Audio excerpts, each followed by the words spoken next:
following is part of a collection of interviews conducted by El Grupo Elron, a non-profit group dedicated to eradicating false concepts in all fields of knowledge through the teachings of the ascended Masters of Light, via medium, Jorge Raul Olguin. May 21st, 1997. Messages from Master Raunel.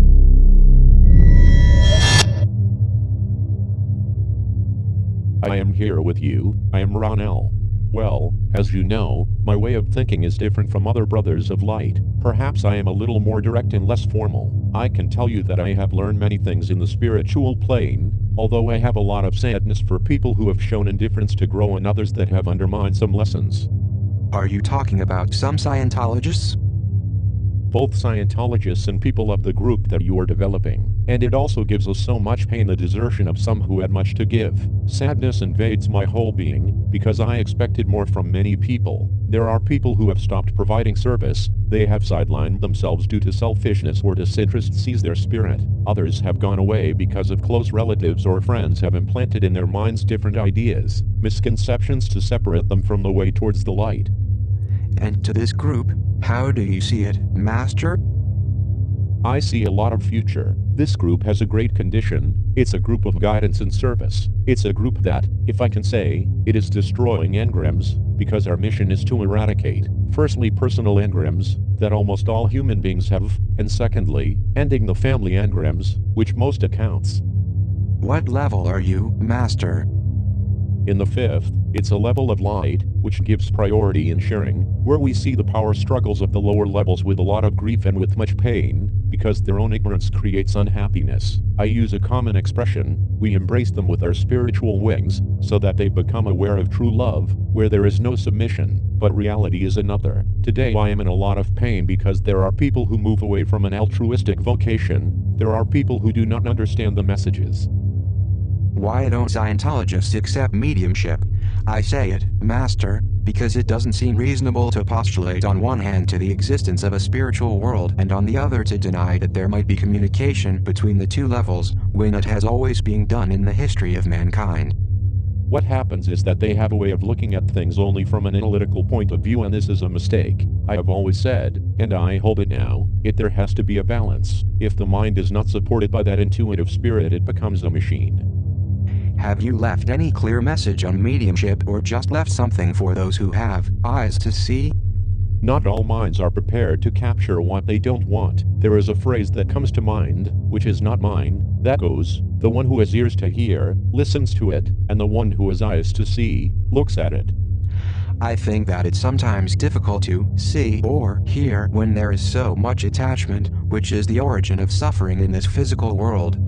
It's true that there is a lot of pain and a lot of misunderstanding, produced by attachment, but we must insist on integration. We never get tired trying to wake up man from his state of ignorance, because we are always ready to work to ensure that every human being achieves self-realization. In the plane where I dwell there is a tremendous fellowship, but sometimes we look at those levels where there are so many fights and we worry. The concern is that currently levels 2 and 3 have entities with so many engrams as in the physical world. If the material plane, which is the one of yours, cannot be guided by the spiritual plane surrounding, the question must be, what do we do then? Because of communication with those planes of error, they used it for destabilizing human being and not for supporting it. It's as if a student cannot be taught by his teacher. In order to repair this situation, all spirits of levels 4 and 5 look for directly orient people of plane 1. That is because in planes 2 and 3 there is chaos.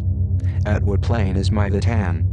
Your Thetan, your soul, is at plane 4 and is very helpful, comforting spirits who don't bear their suffering. Most of the spirits and Thetans of incarnated beings are at plane 2 and 3, because those are the levels at which go all spirits who disincarnate with some karmic debt. Those are the levels of more frequent communication with the physical plane. There may be master spirits from plane 4 who lower down by vocation of service to plane 2, as a mission, to be able to communicate with those spirits tormented by their power struggles. Also, there are spirits of light from plane 5 who, as a gift of love, guide mistaken entities to find their way. Is this what my Latan, my soul, is doing? That is correct. Your Thetan also descends to plane 2 to orient different groups of spirits who are in a state of confusion. What can I do to help those who refuse to understand what mediumship is? I would say that you should never hide great ideas, but perhaps this is not the time to help those who don't want to be helped. For now, we should channel our energies at another level and give the right importance to those who approaches you. When people come to us, I tell them about engrams and how they can be eradicated with the Dianetics technique. That is not bad, but do not forget psychointegration therapy that helps people to unify the various roles assumed by ego achieve self-realization. I am intrigued by the fact that there are always individuals, apparently very interested, that approach our spiritual group and after a few meetings they vanish. Certainly, there are people who come to receive counseling, but after their disinterest outweighed their curiosity. Master, do you say that there are people who come to satisfy their curiosity, and not to elevate their spiritual condition? In general, this is the case. They find out that there is a new proposal, come to see what this is all about, satisfy their curiosity and withdraw. And their aspirations? Most people are approaching a group to get something more meaningful than a teaching. I say it ironically. I am not talking about material things, but, for example, many are approaching a priest healer to be cured of a particular ailment. Others request for their family or for work, or come to address a particular loving problem. So, most people approach a particular spiritual path to ask for.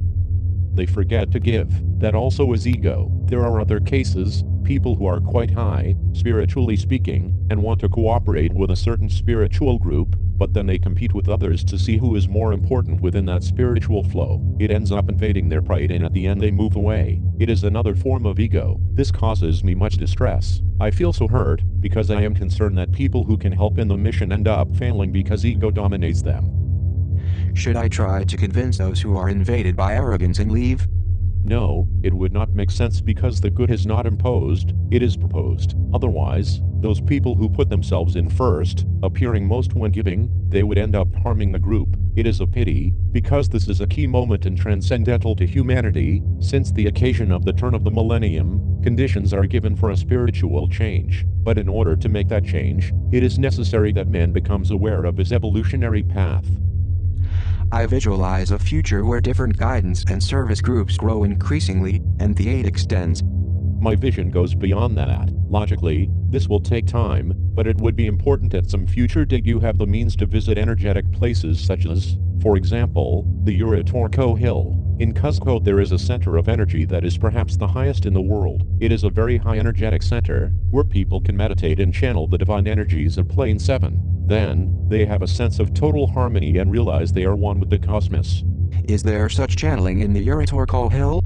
Yes, but to a lesser extent, since many people take the site as tourism and not as illumination. Remember that people have not become aware of that path of evolution yet. The work will be hard, there will be rewards and also much pain, when noticing how many misestimate the messages. Moreover, it's necessary that personal and family engrams disappear, until you all ultimately defeat the planetary engram, because this planet must raise tonal scale. This is that all its inhabitants turn to altruism. Returning to the subject of Scientologists, would it not be appropriate to inform them that they can take contact with you through mediumship? You must respect their free will. You cannot influence anyone and try to impose some ideas. I notice that many are tied to mental structures, and this is indeed one of the things that cause me so much pain. I was convinced that in the spiritual planes there was no pain, and even less at the highest levels. Yes, there is pain. It's spiritual pain that has nothing to do with the earthly anguish and physical pain. It's sublime spiritual pain, because in the light we are not suffering for ourselves, because that would be ego. At higher levels we suffer for others. To see that ignorance leads them pain. The spirits of error suffer for their own protagonism and we share that grief, but we share it with love and try to alleviate the load of each spirit. The same happens with incarnated human beings. The more needs have generated more suffering. We send light to their causal body, trying to mitigate their protagonism, but they commit further errors and, in turn, suffer new sorrows. The pain felt in subtle vibration is supported because we know that some soul is always going to be rescued from his mistake. The opposite happens other times. There is a spirit who tries to raise, at some point, a certain engram afloat and that spirit twists in resentment. All this can be transferred to the physical plane. Some people spoil in some instant years of internal growth and it has nothing to do with little or much spiritual preparation that person has. Perhaps at a certain time that person had a doubt, He was invaded by ego, a temptation assaulted him, he was dragged into confusion, and that led him to deviate from the path of service. To give you an example, spiritual elevation is like climbing a very steep mountain. You climb meters by meters, suffer cuts and bruises, and if you give a false step, you fall and lose everything you have done. It's a good example. You can even drag one of your partners if you are tied to them. Just as in the spiritual way, it's easier to fall than to ascend. Then, the rows of the error are enlarged. So can you understand the pain that it generates? I understand, Master, because something similar happens to me when I see that indifference prevails over compromise. But I know that we must continue in spite of everything. Now, I have a question. Did your teachers suggest not leaving anything written down on mediumship? It was something that at that time was not going to prosper. Then I received in my causal body that I should continue writing about Dianetics. However, and I say this almost certain, you yourselves will be responsible for spreading what exactly is mediumship and how the spirit world is channeled, because there are many things still ignored on this matter. There are many wrong bases about mediumship. Let me give you an example. It is not true that if a medium of a certain region or country takes the spirit of a person who lived in a different place, he speaks in the language of that place, or either he expresses in the language of the medium but with accent. It is not true, because the spirit communicates with ideas that the mind of the medium processes them and then translates into words. Therefore, the one who channels telepathically will express in his language and with his own accent. It was a necessary clarification. You may not be the only one who know what I have said, but your group will share the responsibility for disseminating the true techniques of mediumship channeling, thus not to give wrong messages. Master, I wanted to know if I should deepen my knowledge in Scientology, and then transmit it.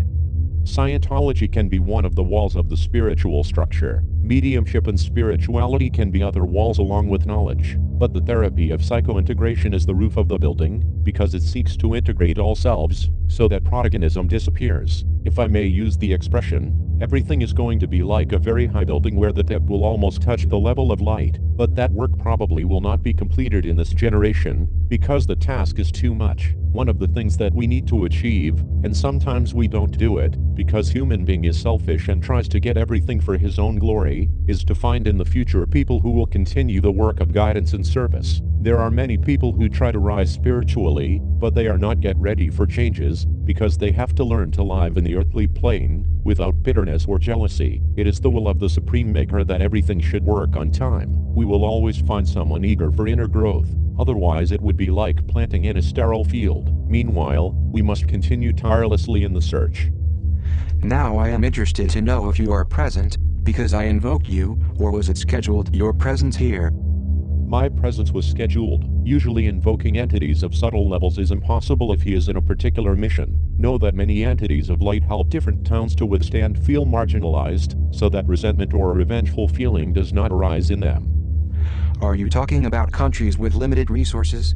Yes, but at all times there were submissive towns and are often by their own rulers. It happened thousands of years ago in Sumer, are also in Egypt and in other towns that were arising. Also, there have been flourishing civilizations.